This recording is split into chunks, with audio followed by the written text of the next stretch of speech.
তাহলে জাকির ভাই, যদি একজন হিন্দু কোরআনের নীতিগুলো ঠিকমতো মেনে চলে, যে নীতিগুলোর সাথে হিন্দু ধর্মগ্রন্থের নীতিগুলোর বেশ মিল রয়েছে, তাহলে একজন হিন্দু নিজেকে কি মুসলমান বলতে পারে? অথবা অন্যদিকে একজন মুসলিম নিজেকে কি হিন্দু বলে দাবি করতে পারে? কারণ আজকে আপনার লেকচারের বিষয়টাই হলো সার্বজনীন ভ্রাতৃত্ব।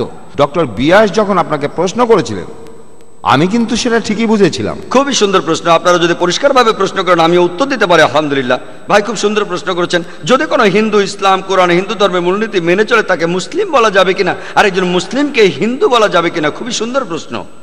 আসুন আমরা দেখি মুসলিম আর হিন্দু বলতে কি বোঝায়। আমি আগেও বলেছি যে মুসলিম হলো সেই লোক যে নিজের ইচ্ছাকে সমর্পণ করে আল্লাহ সুবহানাহু ওয়া তাআলার কাছে, ঈশ্বরের কাছে। হিন্দু শব্দটার সংজ্ঞা কি আপনারা কেউ জানেন? হিন্দু শব্দটার ভৌগোলিক বিশেষত্ব আছে। যে লোক ইন্ডিয়ায় বাস করে, যে লোক সিন্ধু নদীর অববাহিকায় এই সভ্যতায় বাস করে, সে একজন হিন্দু। আর এভাবে আমিও একজন হিন্দু। আপনারা কি জানেন? হিন্দু শব্দটার একটা ভৌগোলিক বিশেষত্ব আছে। যে কাউকে জিজ্ঞেস করতে পারেন। স্বামী বিবেকানন্দের মতে হিন্দু শব্দটা সঠিক নয়। ভৌগোলিকভাবে আমি একজন ইন্ডিয়ান, ভৌগোলিকভাবে আমি একজন হিন্দু। কিন্তু স্বামী বিবেকানন্দ বলেছেন যে হিন্দুদের আসলে বলা উচিত বেদান্তবাদী, তাদেরকে হিন্দু বলা উচিত না, বেদান্তবাদী। তাই যদি জিজ্ঞেস করেন ভৌগোলিকভাবে আমি হিন্দু কিনা, হ্যাঁ ভৌগোলিকভাবে আমি হিন্দু, আমি একজন হিন্দু। তবে যদি জিজ্ঞেস করেন আমি বেদান্তবাদী কিনা, বেদ মানি কিনা, আমি বলবো বেদের যে কথাগুলো পবিত্র কোরআনের কথার সাথে মিলে যায় সেগুলো কথা মেনে চলার প্রতি আমার কোনো আপত্তি নেই। যেমন ধরুন সৃষ্টিকর্তা মাত্র একজন। কিন্তু যদি বলেন আমি বিশ্বাস করি কিনা সৃষ্টিকর্তা ব্রাহ্মণদের মাথা থেকে সৃষ্টি করিয়াছেন, আর এমন গোত্র যেটা সবচেয়ে উপরের গোত্র, আর ক্ষত্রিয়দের তার বুক থেকে, আমি বেদ থেকে উদ্ধৃতি দিচ্ছি। যদি আপনি বেদ বিশ্বাস না করেন সেটা আপনার সমস্যা ভাই, তবে আমি বেদ থেকে উদ্ধৃতি দিচ্ছি। এখানে বেদের অনেক পণ্ডিত বসে আছেন, তাদের জিজ্ঞেস করে দেখতে পারেন। বেদ বলছে আমি না, বৈশ্যরা উরু থেকে এসেছে, আর আর শূদ্ররা এসেছে ঈশ্বরের পা থেকে। তো এই ধারণার সাথে আমি একেবারে একমত না। ঠিক তাই। তবে যদি জিজ্ঞেস করেন আমি বেদের দর্শনে বিশ্বাস করি কিনা, আমি বলবো না, হিন্দু ধর্মের এই দর্শনে আমি বিশ্বাস করি না। তাহলে আপনার কথায় যে ইন্ডিয়ায় থাকে সেই হিন্দু? হ্যাঁ, আপনি তাই বললেন। আমরা ভৌগোলিকভাবে হিন্দু। খুব ভালো ভাই, আপনি আমরা সবাই এখানে হিন্দু, সবাই হিন্দু, সে একজন হিন্দু। একইভাবে যে লোক আমেরিকায় বাস করে সে একজন আমেরিকান হবেই, সে একজন আমেরিকান। খুব ভালো, আলহামদুলিল্লাহ, খুব ভালো। তাই যে লোক ইন্ডিয়াতে থাকে, খুব ভালো। তাহলে আমরা এখানে যারা আছি সবাই হিন্দু, আপনিও হিন্দু। ঠিক তাই, আমি আপনার সঙ্গে একমত। ভৌগোলিকভাবে ইন্ডিয়ায় যারা বসবাস করে তারা সবাই হিন্দু, আমি আপনাদের সঙ্গে একমত। ভৌগোলিক সংজ্ঞা অনুযায়ী যদি আপনি বলেন, যদি বলেন যে ইন্ডিয়ায় যারা বাস করে তারা হিন্দু, ঠিক কথা, সব পণ্ডিতই মানবেন ইন্ডিয়ায় যারা বাস করে তারা হিন্দু। ভৌগোলিকভাবে আমিও একজন হিন্দু, কিন্তু ইন্ডিয়ায় বসবাস করে আমি মুসলিম হতে পারি? হ্যাঁ, অবশ্যই। তাই একজন লোক মুসলিম হিন্দু দুটোই হতে পারে। হ্যাঁ, সেই মুসলিম যদি ইন্ডিয়ায় বসবাস করে সে একজন হিন্দু হতে পারে। তবে যদি একজন হিন্দু আমেরিকায় বসবাস করে সে আসলে হিন্দু নয়, আপনারা জানেন, সে একজন আমেরিকান। তাই হিন্দুইজমকে আপনি একটা সর্বজনীন ধর্ম বলতে পারেন না। পণ্ডিতরা তাই বলেন হিন্দু ধর্মটা শুধুমাত্র ইন্ডিয়াতেই সীমাবদ্ধ। এটা কোনো ধর্ম না, এটা একটা ভৌগোলিক বিশেষত্ব। স্বামী বিবেকানন্দের মতে, তিনি একজন বিখ্যাত পণ্ডিত, হিন্দুইজম শব্দটা হলো একটা মিসনোমার। মিসনোমার মানে জানেন? মিসনোমার মানে ভুল অর্থে শব্দ প্রয়োগ করা। এই শব্দটা আসলে হওয়া উচিত বেদান্তবাদী। তাই যদি আমাকে বলেন আমি একজন হিন্দু কিনা, আমি বলবো যদি হিন্দু বলতে ইন্ডিয়ায় বসবাসকারীকে বোঝান তাহলে অবশ্যই আমি একজন হিন্দু। কিন্তু যদি বলেন হিন্দু হলো সেই লোক যে পুজো করে, একটু আগে ভাই আপনি যেটা বললেন যে সে বিশ্বাস করে অনেক অনেক দেবতা যাদের আকার আছে আর দেবতার হাত আছে, মাথা আছে, সেক্ষেত্রে আমি হিন্দু না। কিন্তু যদি ভৌগোলিক বিশেষত্বের কথা বলেন, হ্যাঁ আমি একজন হিন্দু। একইভাবে একজন হিন্দু মুসলিম হতে পারে, হ্যাঁ একজন ইন্ডিয়ান মুসলিম হতে পারে, একজন হিন্দু মুসলিম হতে পারে। কিন্তু যদি সেই ইন্ডিয়ান মূর্তি পূজা করে সে মুসলিম হতে পারবে না। কারণ পবিত্র কোরআনে সূরা নিসার 48 নম্বর আয়াতে উল্লেখ আছে, এছাড়া সূরা নিসার 116 নম্বর আয়াতে উল্লেখ আছে যে আল্লাহ সুবহানাহু ওয়া তাআলা তার সহিত শরীক করাকে ক্ষমা করেন না, কাউকে শরীক করা হলে। এছাড়া অন্য সব ইচ্ছা করলে ক্ষমা করতে পারেন, তবে শিরককে তিনি ক্ষমা করেন না। তাই একজন ইন্ডিয়ান যে ইন্ডিয়ায় বাস করে ভৌগোলিকভাবে হিন্দু, মুসলিম হতে পারে, কিন্তু যদি সেই ভৌগোলিক হিন্দু ইন্ডিয়ান আল্লাহর আদেশ না মানেন, অর্থাৎ এক ঈশ্বরে বিশ্বাস না করা, নবী সাল্লাল্লাহু সাল্লামকে বিশ্বাস না করা, তাহলে সে মুসলিম হতে পারবে না। যে মুসলমান কোরআনের নির্দেশ মেনে চলে আর ইন্ডিয়ায় বাস করে, সে একজন ইন্ডিয়ান মুসলিম। আশা করি পরিষ্কার হয়েছে। দুটো বিষয় আমি পরিষ্কার করে বলতে চাই। প্রথমে, আপনি হয়তো আমার কথা পরিষ্কারভাবে বুঝতেই পারেন। ভাই, এখন আমাদের অনুষ্ঠানের প্রশ্ন উত্তর পর্ব চলছে, তাই একবারে একটা প্রশ্ন করবেন। আপনি একবারই আপনার প্রশ্নটা করে ফেলেন, তারপর বক্তার উত্তরটা শোনেন। আমাদের এই প্রশ্নোত্তর পর্ব শেষ হলে তখন আপনি এই বিষয়টা নিয়ে আলোচনা করতে পারেন। অনুষ্ঠানের মাঝখানে সবাই হয়তো বিষয়টা নিয়ে আলোচনায় খুব একটা আগ্রহ পাবেন না। এখানে আমরা সবাই এই একটা প্রশ্নে আটকে গেছি, অন্য শ্রোতাদেরও প্রশ্ন করার সুযোগ দিতে হবে। হ্যাঁ, অ্যাডভোকেট হেগডে। এটা প্রশ্নোত্তর পর্ব, বিতর্ক অনুষ্ঠান না। আপনারা যেটা করছেন সেটা একটা বিতর্ক অনুষ্ঠান হয়ে যাচ্ছে। এখানে আপনারা বিভিন্ন প্রশ্ন করবেন আর বক্তা সেগুলোর উত্তর দেবেন। আমার প্রশ্নের উত্তর পেয়েছি, কিন্তু সন্তুষ্ট হতে পারিনি। ঠিক আছে, আপনি এখন বসেন, অন্যকে প্রশ্ন করতে। না, ঠিক আছে, আমার কোনো আপত্তি নেই, তবে আমার অন্য আরো একটা প্রশ্ন আছে। আমার কথা শুনেন ভাই, আরো একটা প্রশ্ন আছে। আমার কাছে চিরকুটে একটা প্রশ্ন এসছে। মিস্টার মেহতা জানতে চেয়েছেন, কেন বেশিরভাগ মুসলমানই মৌলবাদী আর সন্ত্রাসী? এই প্রশ্নটা করেছেন ভাই মেহতা, কেন বেশিরভাগ মুসলমান মৌলবাদী আর সন্ত্রাসী। আমাকে প্রশ্ন করেছেন, আমি উত্তর দিচ্ছি। যদি পছন্দ হয় মেনে নেবেন, পছন্দ না হলে মানবেন না। পবিত্র কোরআনের সূরা বাকারার 256 নম্বর আয়াতে উল্লেখ আছে, লা ইকরাহা ফিদ্দীন, দিন সম্পর্কে জোরজবরদস্তি নেই, ভ্রান্ত হইতে সত্য সুস্পষ্ট হইয়াছে। আমি সত্যটা আপনাদের কাছে বলছি, পছন্দ হলে সেটা মানবেন, পছন্দ না হলে মানবেন না, কোনো সমস্যা নেই। দিন সম্পর্কে জোরজবরদস্তি নেই। লা ইকরাহা ফিদ্দীন, সূরা বাকারার 256 নম্বর আয়াতে উল্লেখ আছে। ভাই মেহতা প্রশ্ন করেছেন, কেন বেশিরভাগ মুসলমানই মৌলবাদী, কেন তারা সন্ত্রাসী। মৌলবাদী শব্দটার অর্থ আসলে কি? মৌলবাদী হলো সেই লোক যে কোনো মূলনীতি মেনে চলেন। যেমন ধরুন, কোনো লোক ভালো গণিতজ্ঞ হতে চাইলে তাকে জানতে হবে, অনুসরণ করতে হবে আর মানতে হবে গণিতের মূল নীতিগুলো। তাকে গণিতের ক্ষেত্রে মৌলবাদী হতে হবে যদি সে ভালো গণিতজ্ঞ হতে চায়। যদি কেউ ভালো বিজ্ঞানী হতে চায়, তাকে জানতে হবে, অনুসরণ করতে হবে আর মানতে হবে বিজ্ঞানের মূল নীতিগুলো। একজন ভালো বিজ্ঞানী হতে হলে তাকে বিজ্ঞানের ক্ষেত্রে মৌলবাদী হতে হবে। যদি কেউ ভালো ডাক্তার হতে চায়, তাকে জানতে হবে, অনুসরণ করতে হবে আর মানতে হবে মেডিসিনের মূলনীতিগুলো। একজন ভালো ডাক্তার হতে হলে তাকে মেডিসিনের ক্ষেত্রে মৌলবাদী হতে হবে। আপনি ঢালাওভাবে বলতে পারবেন না যে সব মৌলবাদী ভালো বা খারাপ। এটা বলতে পারবেন না যে সব মৌলবাদী খারাপ বা সব মৌলবাদী ভালো। যেমন ধরুন, একজন মৌলবাদী ডাকাত, যে ডাকাতি করার ব্যাপারে ওস্তাদ, কিন্তু সে সমাজের জন্য ক্ষতিকর। সে শুধু ডাকাতি করে, কোনোভাবে ভ্রাতৃত্ব বজায় রাখে না, সে আসলেই ভালো মানুষ নয়।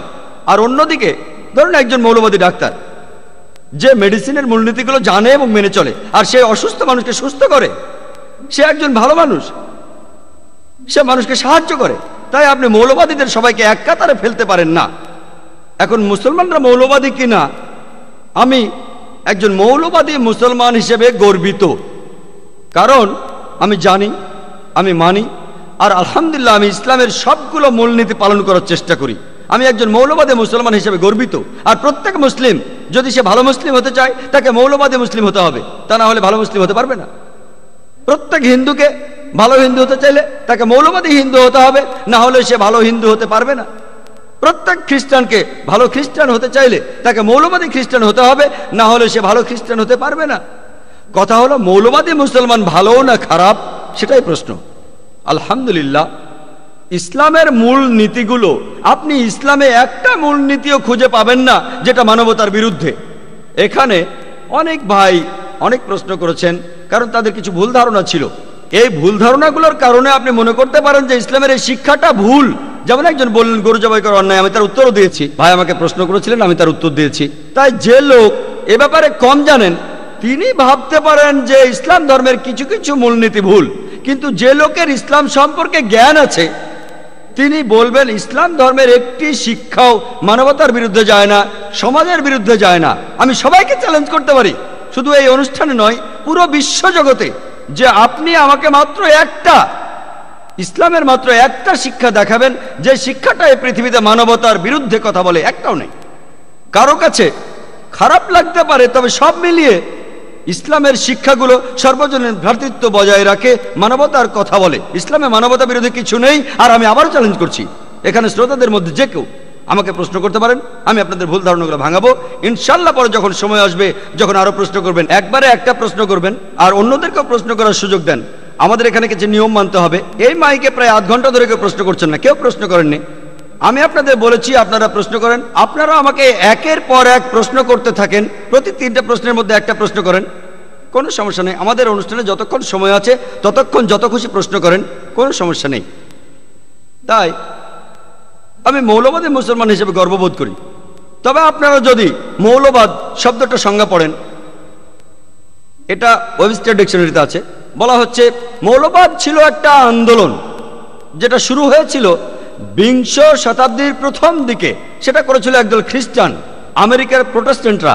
তারা সেখানে বলেছিল যে শুধুমাত্র বাইবেলের কথাগুলি, বাইবেলের শিক্ষাগুলি শুধু ঈশ্বরের কথা নয়, বাইবেলের প্রত্যেকটা শব্দ এসেছে সর্বশক্তিমান ঈশ্বরের কাছ থেকে। তাই মৌলবাদী শব্দটা প্রথম ব্যবহার করা হয়েছিল আমেরিকার একদল প্রোটেস্ট্যান্ট খ্রিস্টানকে বোঝানোর জন্য, যারা প্রোটেস্ট করে বলেছিল যে বাইবেলের প্রত্যেকটা অক্ষর আর শব্দ এসেছে সর্বশক্তিমান ঈশ্বরের কাছ থেকে। যদি কেউ প্রমাণ করতে পারে যে বাইবেলের প্রত্যেকটা শব্দ এসেছে ঈশ্বরের কাছ থেকে, তাহলে আন্দোলনটা ভালো। কিন্তু যদি কেউ প্রমাণ করতে পারে যে বাইবেলের প্রত্যেকটা শব্দ ঈশ্বরের কাছ থেকে আসেনি, তাহলে এই আন্দোলনটা ভালো আন্দোলন নয়। তবে যদি অক্সফোর্ড ডিকশনারি দেখেন, সেখানে এই মৌলবাদী শব্দটার অর্থ কি দেয়া আছে? মৌলবাদী অক্সফোর্ড ডিকশনারি অনুযায়ী এর অর্থ যে কোনো ধর্মের প্রাচীন শিক্ষাকে কঠোরভাবে অনুসরণ করা, বিশেষ করে ইসলাম। অক্সফোর্ড ডিকশনারিতে লিখেছে বিশেষ করে ইসলাম। এই বিশেষভাবে ইসলাম কথাটা আছে অক্সফোর্ড ডিকশনারির একেবারে লেটেস্ট এডিশনে। তার অর্থ মৌলবাদী শব্দটা শুনলে মুসলমানকে ভাববেন। কেন? মিডিয়া মানুষের কানে বিষ ঢালছে। তারা বলছে যে মুসলমানরা তারা মৌলবাদী, তারা সন্ত্রাসী। যখনই মৌলবাদী শব্দটা আপনার কানে ঢুকবে, তখনই আপনি একজন মুসলমানের কথা ভাববেন। সন্ত্রাসী শব্দটা শুনলেও একই অবস্থা। এই সন্ত্রাসী শব্দের অর্থ কি? সন্ত্রাসী হলো একজন লোক যে আতঙ্ক সৃষ্টি করে, সবাইকে সন্ত্রস্ত করে, আর মাঝে মাঝে শান্তি বজায় রাখতে আতঙ্ক ছড়াতে হতে পারে। যখন ডাকাত একজন পুলিশকে দেখে, সে সন্ত্রস্ত বোধ করে, তাহলে এই ডাকাতের জন্য পুলিশ হলো সন্ত্রাসী। ঠিক না ভুল? আমি বাংলায় কথা বলছি, আমি এখানে শব্দ নিয়ে খেলছি না, আমি বাংলায় বলছি। সন্ত্রাসী সেই লোক যে আতঙ্ক সৃষ্টি করে। তাহলে ডাকাতের কাছে, একজন অপরাধীর কাছে, সমাজবিরোধী লোকের কাছে পুলিশ হলো একজন সন্ত্রাসী। এভাবে বললে সব মুসলিমেরই সন্ত্রাসী হওয়া উচিত। এভাবে দেখলে সব মুসলমানই সন্ত্রাসী সমাজবিরোধী মানুষের কাছে। যখন সমাজবিরোধী কেউ কোনো মুসলমানকে দেখে, সে আতঙ্কিত হবে। কোনো ডাকাত মুসলিমকে দেখলে আতঙ্কিত হবে, কোনো ধর্ষক মুসলিমকে দেখলে আতঙ্কিত হবে। তবে আমি জানি যে সন্ত্রাস বলতে সাধারণত বোঝায় সাধারণ মানুষকে আতঙ্কিত করা, নিরীহ মানুষকে। এভাবে দেখলে কোনো মুসলিমেরই সন্ত্রাসী হওয়া উচিত নয়। সে কোনো নিরীহ মানুষকে আতঙ্কিত করবে না। কিন্তু যদি সমাজবিরোধী কোনো লোকের কথা বলেন, যদি ডাকাতের কথা বলেন, যদি অপরাধীর কথা বলেন, পুলিশ যেভাবে অপরাধীর কাছে সন্ত্রাসী, একজন মুসলিমও সেভাবে অপরাধীর কাছে সন্ত্রাসী। আর যদি আপনারা দেখেন, প্রায় দেখা যায় দুটো আলাদা বিশেষণ দেয়া হয় একই মানুষকে একই কাজের জন্য। যেমন ধরুন, আপনারা জানেন অনেক ইন্ডিয়ান আছেন যারা ইন্ডিয়ার স্বাধীনতার যুদ্ধ করেছিলেন। ব্রিটিশরা যখন ইন্ডিয়া শাসন করত, তখন অনেক ইন্ডিয়ান দেশের স্বাধীনতার জন্য যুদ্ধ করেছিলেন। ব্রিটিশরা তখন তাদেরকে বলতো সন্ত্রাসী, এই লোকগুলো সন্ত্রাসী। তবে আমরা ইন্ডিয়ানরা, আমরা এই মুক্তিযোদ্ধাদের বলে থাকি দেশপ্রেমিক। ঠিক না ভুল? দেশপ্রেমিক। তারা দেশের স্বাধীনতার জন্য যুদ্ধ করেছিল। একই মানুষ, একই কাজ, দুটো আলাদা লেভেল। ব্রিটিশরা বলছে সন্ত্রাসী, আর ইন্ডিয়ান নাগরিকরা তাদের বলছে দেশপ্রেমিক, মুক্তিযোদ্ধা। একই কাজ, একই মানুষ, দুটো আলাদা লেভেল। তাই কোনো লেভেল দেওয়ার আগে আপনাকে দেখতে হবে আপনি কোন দৃষ্টিভঙ্গির পক্ষে আছেন। যদি আপনি ব্রিটিশদের পক্ষে থাকেন, যে ব্রিটিশদের ইন্ডিয়াকে শাসন করার অধিকার আছে, তাহলে আপনি এই লোকগুলোকে বলবেন সন্ত্রাসী। কিন্তু যদি ইন্ডিয়ার মানুষের সাথে আপনি একমত হন যে ব্রিটিশরা তারা এখানে ব্যবসা করতে এসেছে আর তারা আমাদের শাসন করা শুরু করেছে অন্যায়ভাবে, তখন আপনি এই লোকগুলোকে বলবেন মুক্তিযোদ্ধা। তাই কোনো মানুষকে একটা বিশেষ লেভেল দেওয়ার আগে দেখতে হবে আপনার দৃষ্টিভঙ্গিটা কি। একই মানুষকে দুটো বিশেষণে বিভিন্ন মানুষ ডাকতে পারে। এভাবে বলতে গেলে আমি বলবো প্রত্যেক মুসলমানের মৌলবাদী হওয়া উচিত। যখন ইসলামের কথা হচ্ছে, কারণ ইসলামের প্রত্যেকটা শিক্ষায় মানবতা, মানবিক মূল্যবোধ আর সর্বজনীন ভ্রাতৃত্বকে লালন করে। আশা করি উত্তরটা পেয়েছেন। تعالوا إلى كلمة سواء بيننا وبينكم এসো সেই কথায় যাহা আমাদের এবং তোমাদের মধ্যে এক। প্রথম কথাটা কি? ألا نعبد إلا الله আল্লাহ ছাড়া আমরা কারো ইবাদত করি না। শুধুমাত্র একজন সৃষ্টিকর্তাকে বিশ্বাস করাটাই যথেষ্ট নয়, আপনাদের উপাসনা করতে হবে মাত্র একজন সর্বশক্তিমানকে। যদি আপনি একজন ঈশ্বরকে